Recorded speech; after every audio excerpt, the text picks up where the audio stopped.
If you're a fan of the strange, dark, and mysterious, you know that the most terrifying stories don't happen in haunted asylums. They happen in living rooms, just like yours. They happen when the people you love the most suddenly become strangers. This is the story of Sarah and Mark and their 5-year-old son, Elian, and it begins on a Tuesday night in November with a fever that wouldn't break. Elian was a normal kid. He loved trucks, hated broccoli, and spoke English with the usual 5-year-old stumble. But that Tuesday, his temperature spiked to 104.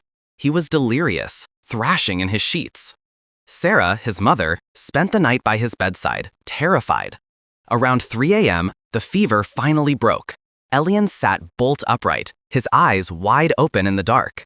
Sarah leaned in, relieved. "Elian, honey, are you okay? Do you want some water?" Elian didn't look at her. He looked through her, toward the corner of the room. And when he opened his mouth, the voice that came out didn't sound like a 5-year-old boy.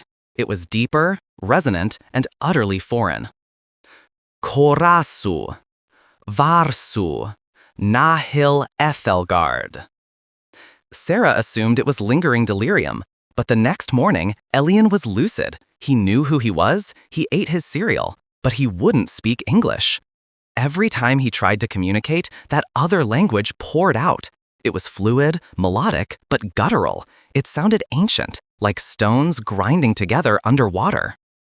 "It's gibberish, Sarah. He's playing a game. Elian, stop it. Talk to Daddy." But the look in Elian's eyes wasn't playful. It was tragic.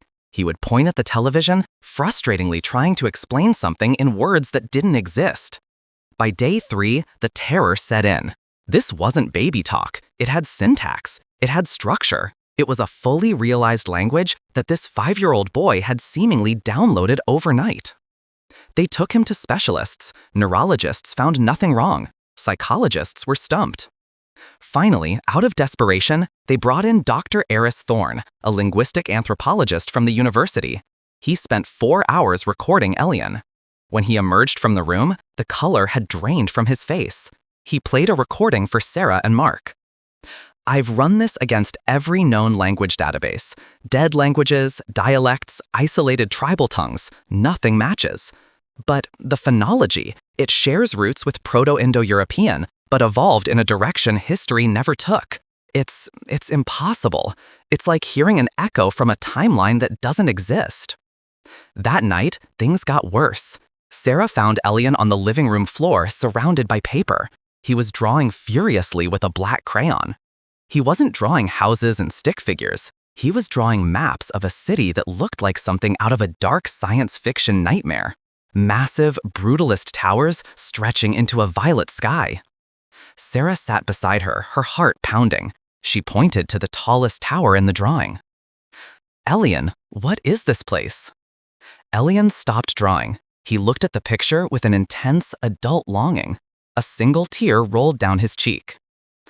"Aethelgard. Home." Then he pointed to the window, to the suburban street outside. He shook his head violently. "Not real. This is the dream.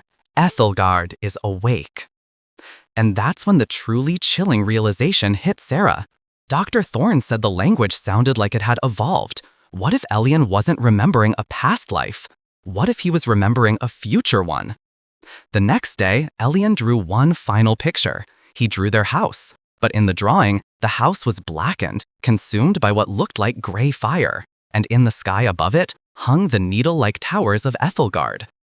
He handed the picture to Sarah, and for the first time in a week, he spoke a single word of clear English. "Soon." 2 days later, just as suddenly as it started, the fever returned.